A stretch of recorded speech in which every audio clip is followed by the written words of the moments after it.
தமிழகத்தின் ஆட்சியும் அதிகாரத்தையும் பிடிச்சிருக்காரு நடிகர் விஜய். அவருக்கு என்னோட வாழ்த்துக்களும் பாராட்டுகளும். எலெக்ஷன் டேக்கு முதல் நாள் வரைக்கும் விஜய் வந்து ஒரு 10 to 15% ஓட்ஸ் வாங்குவார் நினைச்சேன். ஆனா எலெக்ஷன் நடந்த டர்ன் ஆனதுக்கு அப்புறம் ஒரு மிகப்பெரிய மாறுதல் வரப்போகுது நினைச்சு ஒரு சின்ன அப்சர்வேஷன் வச்சிருந்தேன். ஆனா அதை நான் பதிவு பண்ணல. ஏன்னு கேட்டீங்கன்னா விஜய் வந்து ஒரு 10 to 20 கான்ஸ்டிட்யூன்சி கூட ஜெயிக்க மாட்டாரு. அவரு ஜெயிக்கிறது கூட வாய்ப்புகள் கம்மியா தான் இருக்குன்ற மாதிரி நிறைய இடத்துல டிஸ்கஷன் போனதால ஒரு சின்ன இன்ஃபுளுன்ஸ்ல நம்ம இதை பதிவு பண்ண போனோம்னா நம்ம தற்கொலையா பார்ப்பாங்களோன்னு பண்ணாம விட்டுட்டேன். அந்த அப்சர்வேஷன் இப்ப நான் உங்களுக்கு பதிவு பண்ணணும்னு ஆசைப்படுறேன். ஃபர்ஸ்ட் வந்து டிஎம்கே வந்து பேக் டு பேக் ஆட்சி பிடிச்சதே கிடையாது. கருணாநிதி மாதிரி ஜாம்பவன்கள் ஆட்சி பிடிச்ச காலத்திலேயும் கூட. இரண்டாவதா வந்து ஆன்டி இன்கம்பன்சி கண்டிப்பா இருந்துச்சு டிஸ்பைட் ஸ்டாலின் ஒரு நல்ல ஆட்சி கொடுத்தப்பது கூட.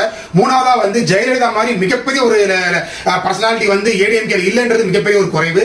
நாலாவதா வந்து அதே ஏடிஎம்கே வந்து நாலா ஸ்பிளிட் ஆகி மக்கள் மத்தியில அது குறிப்பா ஏடிஎம்கேக்கு காலகாலமா ஓட்டு குத்துறவங்களுக்கே வந்து அதை பிடிக்காம போறதும் அதுல இருந்து விலகி போறதுமான விஷயங்கள் தான் இருக்குதுன்னு நான் ஸ்ட்ராங்கா நம்பினேன்.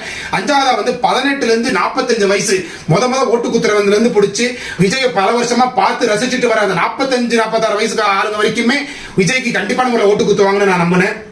ஆறாவது வந்து மைனாரிட்டி ஓட்ஸ் கண்டிப்பான முறையில் விஜய் பக்கம் சாயுன்றது நான் ஆணித்தரமா நம்பினேன். ஏழாவது வந்து ஜென்சி பங்களாதேஷ்லையும் நேபாளிலும் புரட்சியும் கிளர்ச்சியும் போற வன்முறையிலுமே ஆட்சி பிடிச்ச ஜென்சி இங்க வந்து ஒரு புரட்சியில் ஆட்சி பிடிச்சிருக்காங்க. எப்படின்னு கேட்டீங்கன்னா விஜய் எங்க போனாலும் அவ்வளவு பெரிய கூட்டம், அவ்வளவு பெரிய கரகோஷம், அவ்வளவு பெரிய கடல்களை அலையா ஜனங்க வந்திருந்ததை பார்க்கும்போது ஒரு ஜென்சி புரட்சி கண்டிப்பா நடந்துகிட்டு இருந்துச்சு. ஆனா டெமோக்ராட்டிக் வேல அவங்களோட ஓட்டு பதிவு பண்ணி ஆட்சியை மாத்தி இருக்கிறாங்க. இது உலகத்துக்கு ஒரு எடுத்துக்காட்டு. எட்டாவது வந்து டர்ன் அரவுண்ட் ஓட்டர்.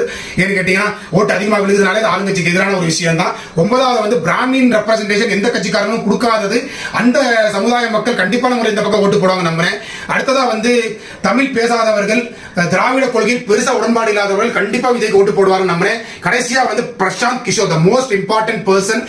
மோடிக்கே வந்து ஆட்சியை கையில கொடுத்ததுல மிகப்பெரிய பங்கு வகிச்சவர் பிரசாந்த் கிஷோர். அப்படியாப்பட்ட விஜய் கூட கை கோர்க்கும் போது கண்டிப்பா ஒரு மேஜிக் நடக்கும்னு எதிர்பார்த்துக்கிட்டு இருந்தேன். எதிர்கட்சியா வருவாரு, மிகப்பெரிய ஓட்டுகள் வாங்குவாரு, பெரிய நிறைய பேரோட தூக்கத்தை கலைப்பாரு தான் எதிர்பார்த்தேன். ஆட்சியை பிடிப்பாரு எதிர்பார்க்கல. ஆனா ஆட்சியை பிடிச்சிருக்காரு, ரொம்ப சந்தோஷம். இதை தக்க வைக்கணும்.